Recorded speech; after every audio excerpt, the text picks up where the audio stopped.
In 1988, there was a local Christian school. It was K to 12, and they decided to close their high school.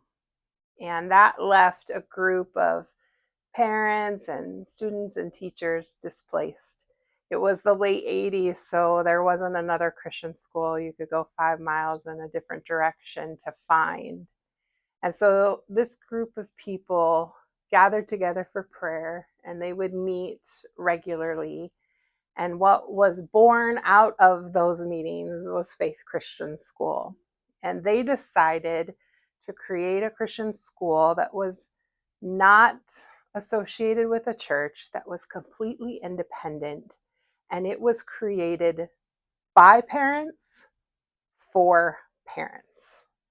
And that has really been our heart since the very beginning.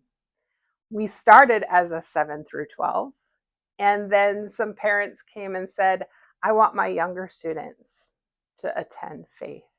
And so we began to actually add backwards. We added 6th grade and 5th grade and 4th, and until we became a K to 12 school. And we functioned that way for a long time. And then we had a parent come and say, my older son attends, and I really want my son with special needs to go to a Christian school. And out of that came our STEP program.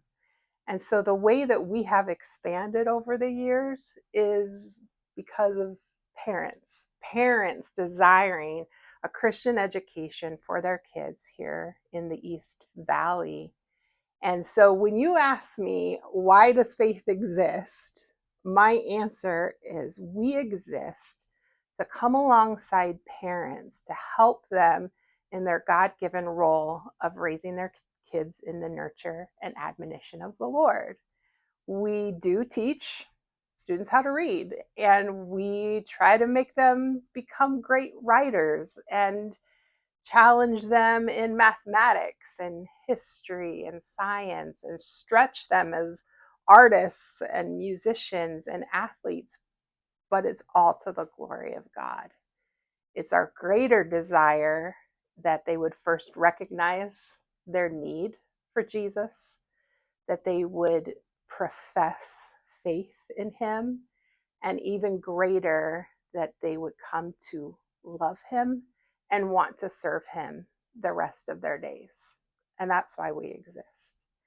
And when the founders put together the Constitution, they designed it so that parents would run the school, that parents would elect the school board, who would then create policy and hire the administrator, and the administrator would hire the staff. The school could not be dissolved unless the parents met together to decide that. There can't be changes to the Constitution unless the parents approve it. This is a parent-run school. And part of what they put in the Constitution were 2 meetings a year where leadership and the board had to come before the parents to give an account.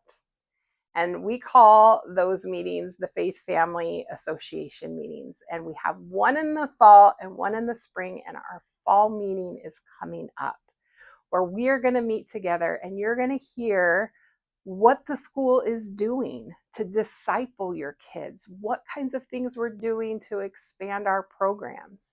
We're going to tell you the needs we have, and especially in this meeting on September 17th, we're going to talk a lot about this building, this facility, what our needs are, what our goals are, and how you can be a help. The school is run by you, and I would love for there to be one representative from every family attending this meeting. If you both want to come, great. We're going to provide some teenagers. Have your kids bring their homework. The teenagers will help them get it done that night. But we would really love to see you all and meet together and show you how we're spending your tuition dollars, how all that is happening, and show you how you can be an even greater part of the mission of this school. So I will see you September 17th, 6:30 p.m. And thank you so much for joining me on this Faith Forward Friday. I'll catch you next week.